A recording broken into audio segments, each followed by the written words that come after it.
Kidnapping now most lucrative business. Soludo reveals 10 trillion naira ransom paid in 2024. Blames public silence. Are you okay? Which public silence? You are blaming public silence. You pay 10 trillion naira ransom. You. Lies from the pit of hell. So you people are the one paying ransom for people. That's a lie now. Why do people lie like this?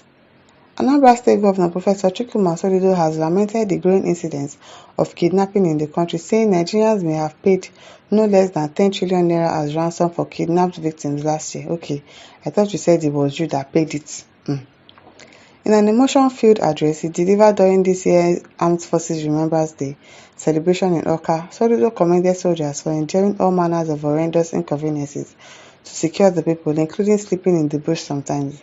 He said, according to the published statistics last year by the National Bureau of Statistics, more than 2 trillion naira was paid as ransom, but that was the reported one. We believe that for every one reported, more than 5 or 6 were probably not reported, and so if you then cascade that, maybe then more than 10 trillion naira was paid as ransom. Probably they didn't talk about it because the kidnappers threatened them that if you say it, if you report to the police, we are going to kill your brother, we are going to kill your husband. So they decided to keep quiet. And this is Anambra State Governor that is talking, the same Anambra that EFCC operatives decided to go and do night raiding. Decided to go and raid somebody's house in a state that has insecurity on the increase, and you don't expect him to defend himself. Of course, he's going to defend himself. And so if you then cascade that, maybe you have more than 10 trillion naira was paid as ransom. Kidnapping for ransom has become the most lucrative business in town. And that's the truth. And yet, all these kidnappers, they don't know their hideout. DSS, EFCC, they don't know the hideout of these kidnappers because are they not fraudsters? Kidnapping people to get money. But if it is somebody's house, they will break inside. People don't know where kidnappers are taking people to. You are not doing your job diligently. Find all means necessary to make sure that you know the kidnappers' hideouts. But no, you will not do that. But if it is somebody else that did something, you will go, make sure you go to the person's house, break the person's roof, come inside and say you are doing your job. But what you are supposed to focus on, you are not focusing on it. In Anambra State, these hoodlums organize themselves to attack the police, the army, the navy, the civil defense, the vigilante, and all those involved in trying to secure us.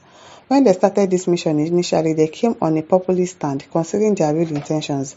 This was sold to Anambra and a large part of the southeast, and people were going into the bush to secure them, to save them against what they call the herders, the headsman. They will go to the checkpoint and shoot policemen and take their AK-47 rifles.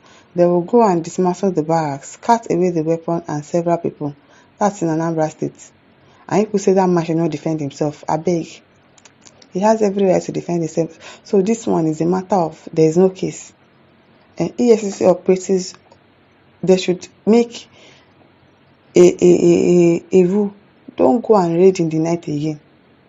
If you want to raid in the morning from 8 a.m. to 4 p.m. Once it's 4 p.m., you close for the day. So it is their fault that somebody in their team is dead right now. Because I don't know why you will go to a place in the middle of the night with all this insecurity that is happening in the States. I must say a large chunk of society were complicit in silence, not speaking out or doing nothing or saying nothing. We hardly condemn these activities and actions by these hoodlums. And now, with these arms that they've accumulated, they've gone into the bush and organized themselves. Of course, how do they feed on a day-to-day basis? How do they feed their families? I want us to also remember that many of the security personnel who have died in the last few years did not die at the war front fighting another country.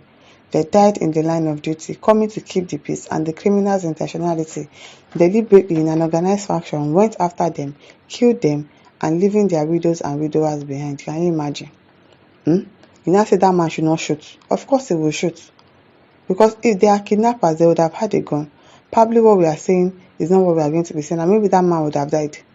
So EFCC operative barging into his house at the middle of the night is enough to scare him and to want to defend himself. For the fact that he has a gun, he's going to shoot. So people should not blame him too much, I beg. We must remember that we are part of the problem, and unless we understand that we are part of the problem by either keeping silent and not saying anything, not condemning these actions when they are perpetrated, or even giving us information about the identity of the perpetrators. To that extent, we also share responsibility. They should give us information. They should be condemned. Giving us information. Are you going to protect them when kidnappers come to kidnap them? Are you going to? They should trust governor. Will they come? It will be sheer hypocrisy for us to come every year to say we are remembering these people while the threats are still within and amongst us. These criminals are not spirits. They live amongst us. They live in our villages. They are people's brothers. They are people's children. They are people's relations. They are people's husbands and wives. They live amongst us. It's not just enough to work every 15th of January, solemnly walk and lay the wreath and remember our fallen heroes.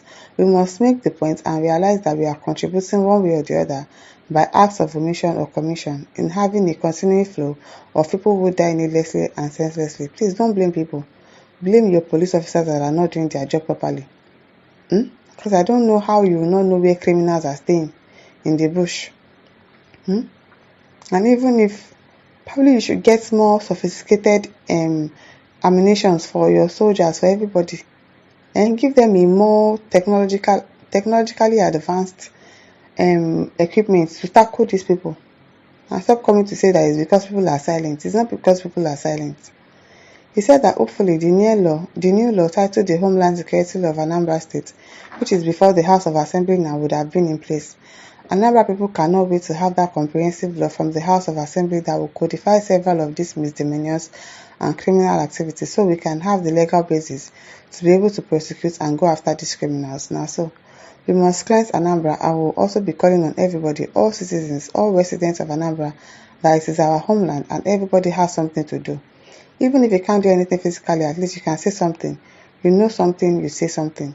I want to call on our people that this moment today, the 15th day of January, while we remember the dead, while we celebrate the living, all of us as a people must remember that the issue of security is our collective responsibility. The government urged the people to continue to work together to build a safer, more secure and more prosperous Anambra State. See? Badisba says, what are the work of the EFCC and DSS in Nigeria as the security agents?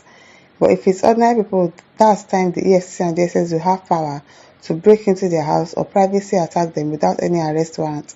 Now, name cards number for tracking kidnappers and bandits and my terrorist group are not working anymore. It's a shameful thing unto them. Abuse. All the name and everything that we did, what was it for? It's not to identify people, but yet people cannot identify them. I beg, people should do the needful yourself. Equip them, give them better equipment, give them better ammunition to be able to fight these people. And stop blaming people for not talking. How will they talk? How will they talk? I should talk now. Kidnappers have said I should not talk. If I talk, they are going to kill my family member. I will now talk. I beg people should be the one to up your game. My listeners, over to you. Leave your thoughts in the comment section. Don't forget to like, to share, and subscribe. Thank you for listening. See you some other time. Bye.